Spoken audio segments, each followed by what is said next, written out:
Let me start with a story. This is the story of this coconut. Now, this is no ordinary coconut, because just 1.5 years ago, I got married holding this in my hand. Now, if some of you are thinking this doesn't look much like a coconut, then that's because it's not. Allow me to explain. In my area of Hinduism, the tradition emerged a few centuries ago where a groom gets married holding a coconut in the hand. However, a couple of decades ago, somebody must have thought that, how you have seen how well decked up the Hindu grooms are, and the coconut looks mundane in front of it. So why not make the coconut look beautiful? So somebody must have painted it from the outside, decked it up with jewels and things like that, and made a coconut look beautiful. Now this, in the media speak, is what we call hyper-reality. Hyper-reality is that copy of the real which looks better than the real. However, if you go to the market today, what you can buy is this. This is openable, and when you do open it, you see there is absolutely nothing on the inside. There is no coconut. When I purchased this, I got it with a ball of paper, that's all. This is what we call simulacrum. Simulacrum is that copy of reality which has completely replaced the reality now to such an extent that the reality does not exist. And that's why this is what you can buy today, not a coconut. Now hold on to that thought. If I ask you a simple question, how do we know what we know?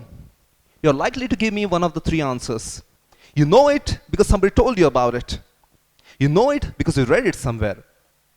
You know it because you watched it somewhere. If you go with the first answer, you know it because somebody told you about it, that person is likely to have read it somewhere or watched it somewhere. In essence, you know whatever you do because of media and media alone.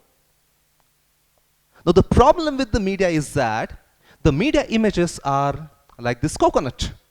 It is a copy for which there is no original. Media is simulacrum. Let us do a small experiment now. I want to give you 3 words, and I want you to tell me the images that appear in front of your eyes when you hear these words, all right? I'm just giving you 3 words. Number 1, princess. Number 2, dinosaur. Number 3, Titanic. Princess, dinosaur, Titanic. I want you to tell me what appears before your eyes. Now, if you're like most of the people, when you heard princess, you must have thought of this. Now, these are not princesses, these are Disney characters. When you heard dinosaur, you must have thought of this, or some version of this. Now, this is the dinosaur that was created for Jurassic Park, the movie. It's not a real dinosaur. And when you heard Titanic, you must have thought of this. Titanic the movie, or Jack and Rose, or the ship that you have seen in the movie, or that goddamn door in the end where Jack could have been, but he was led to die. When we were children, we had this running joke. We used to ask each other, who's your favorite painter? Leonardo da Vinci or Leonardo DiCaprio? I see some of you remembering that scene now. The point is, what you just imagined are media images, they are not reality. You did not imagine these guys, these are the princesses. The dinosaur, nobody has seen a dinosaur, but quite likely dinosaurs were colorful, they were chubby, not as menacing as Spielberg made you believe. And the real tragedy, thousands of deaths are completely glossed over by a trivial love story that we call Titanic the movie. Now you see, the point is that all of us are fooled by the media images. The question is why? We are fooled for a simple phenomenon. Now let's do some science here. We are fooled for a simple phenomenon. We call it as mental heuristics. What are mental heuristics? Imagine if I ask you a question, how far is your house from this venue? Nobody's going to come to me and say, sorry, I don't know the exact distance down to the meters. You are going to come up with some approximation. Or if I had walked onto the stage and had introduced myself as an actor, most of you might have imagined that I was rich. You see, mental heuristics is when your brain thinks in some kind of patterns, and as long as an information fits in the patterns, in the shortcuts, you assume the information to be real. I want you to participate in a small experiment with me. Let us find out if you're still being affected by mental heuristics, all right? I want you to repeat the actions after me. I want all of you to raise your right hand. Okay, let me see that. Come on. Aren't you excited to be here? Let me see the right hand. Now, this represents your reality. All right? I want you to extend your left hand. Come on, raise your both hands. This left hand represents the copy. We call it simulacrum. Now, somewhere along their paths crossed, I want you to cross your left hand in front of your right shoulder and right hand over the top of your left hand. Now, lace your fingers tightly together. This is the condition of simulacra and reality today. They are indistinguishable. Okay, he's clicking the pictures. All right. The point is they're indistinguishable. I want you to hold the hand in this position. And now, if you're following me correctly, you will also be able to do this.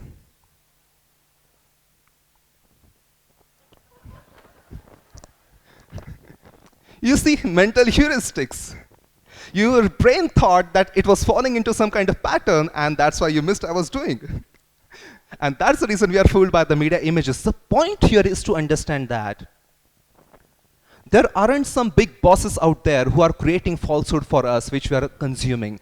All of us, every one of us is complicit in creation of this falsehood. Every time I take out my phone and click a selfie in the beauty mode, I'm creating a hyper-real version of myself. A picture that looks better than I do. And every time I upload this on Instagram and create that profile, I'm creating simulacrum. A highly curated biography of mine for which there has never been an authentic reality before. Some of you might be thinking, all right, we get it. There is reality, there is hyper-reality, there is simulacra, but so what? Why should we care? Well, you should care because if you're fooled by those three images that I showed you, just imagine what else you have been lied about. Let us take a simple example, a highly popular movie which I'm sure most of you have watched. This movie is the perfect example of what a simulacrum is. A complete fabrication for which there is no real basis. We have two protagonists here, the one you can see on your right. Sorry, I had to see this. Okay, the one you can see on your right is Alluri Sitaraman Raju. The one you can see on your left is Komaram Bhim. Now, historically, Raju was a Kshatriya and he was trained in fighting with bows and arrows. The movie shows him as a Brahmin, and because he was a Brahmin, an upper caste, he had to be sided with the modernity. He was trained in fighting with guns and bullets in the movie. Komaram Bhim, on the other hand, in reality was a tribal, but had a vast journey spanning almost the entire country. He was completely self-taught, knew to read, write, and speak English. Excellent marksman, was trained in using guns. But the movie shows him as illiterate because he's a tribal. A brute who relies on his brute strength cannot read, write, or understand English. And towards the climax, he was trained in using the gun to kill the villain. Trained by the Brahmin, of course. The worst part is towards the end, Bhim prostrates himself in front of Raju and says, "Give me knowledge." And Raju, with great flourish, gives him a message, Jal, Jungle, Zameen, telling a tribal the importance of protecting water, jungles, and land. Historically, the message was given by Bhim to his people. This is an example of completely overwriting the history of one community because they are marginalized. Now you see, I'm not the only one talking about this. A lot of you did sense this in the movie. You've sensed some kind of discomfort. These things are not adding up.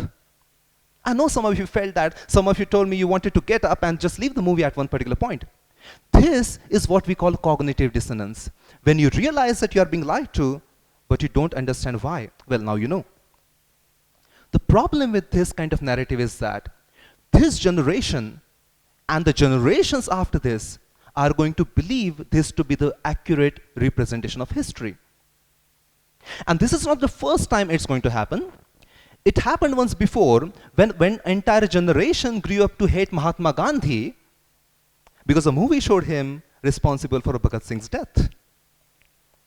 And, well, so these are the copies which we believe to be real and try to make our real lives much like these copies.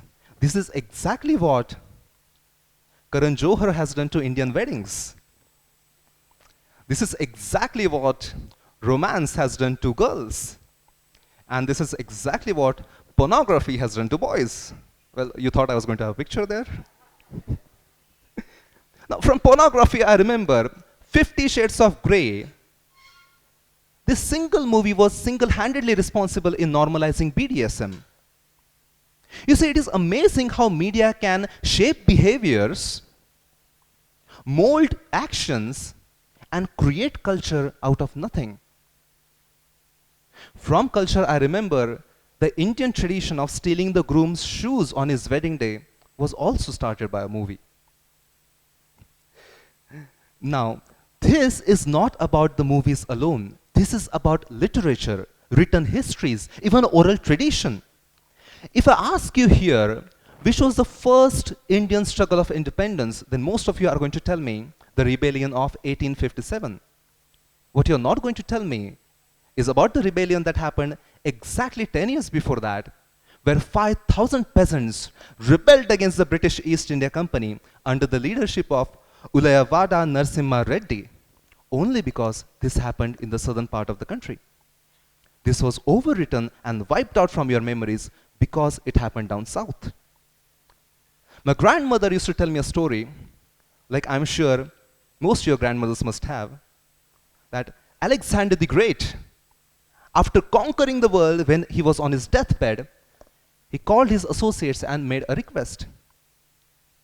Bury me with both my hands outside the coffin, so that the world could see that I won everything, but I was taking nothing. The problem is there is no historical evidence that something like this ever happened. Generations after generations, people are made to believe that they should be happy with whatever they have. Why be ambitious when you're going to die anyway? Who creates these stories that we consume as facts? Who creates our grandmother's tales? Certainly not our grandmothers. When the Nirbhaya rape case happened, I was a college student, and being a humanities major, a lot of my classmates who were girls wanted to get to Delhi for higher education. After Nirbhaya, every single girl was saying, I don't want to get to Delhi. It's the rape capital of the country. It's the most unsafe place in the country. Who benefits by creating these kind of narratives? Much along the lines of hypercapitalism, today, media is mass-producing culture. And when that happens, commodities become images. Now, this is exactly the problem the people have who oppose the cashless economy. Imagine how easy it will be controlled to your individual soul in the cashless economy. All you have to do is take control of all his money, which will be as easy as severing somebody's mobile phone connection. Hyper-capitalist society will be totalitarian. And this is the situation we are in when only 50% population of the world has access to internet. Imagine what's going to happen when the rest 50% all of a sudden comes online. When you were children, your parents must have told you to eat vegetables. Although they had an agenda behind it, right? At least in India, veggies are cheaper than pizzas and burgers. Your parents must have also told you that good kids go to bed early. They had an agenda behind it. Well, you know what I'm talking about. You see, when the most benevolent people in your lives have an agenda, what makes you believe these people don't? A point will come when they give us the hyper-real, and in return, we hand over them the very real. They will sell us the copy, and in exchange, we will sell them the original. The point here is to understand that we don't have to be mute spectators to whatever is happening, that we have a choice. The world is being overwritten every single day. The history is being rewritten, and we can take an active part in it. Because when somebody else constructs our reality, we become mere sheeps. And the history bears testimony to the fact that we humans have been exceptionally good in domesticating animals and using them to our advantage. What makes us believe somebody else is not going to do that to us? And hence, it's about time we do something about it, or else we will end up like this coconut, which once was. Ladies and gentlemen, I'm Harshad Santosh Pore for TEDxKES Shroff College. Thank you.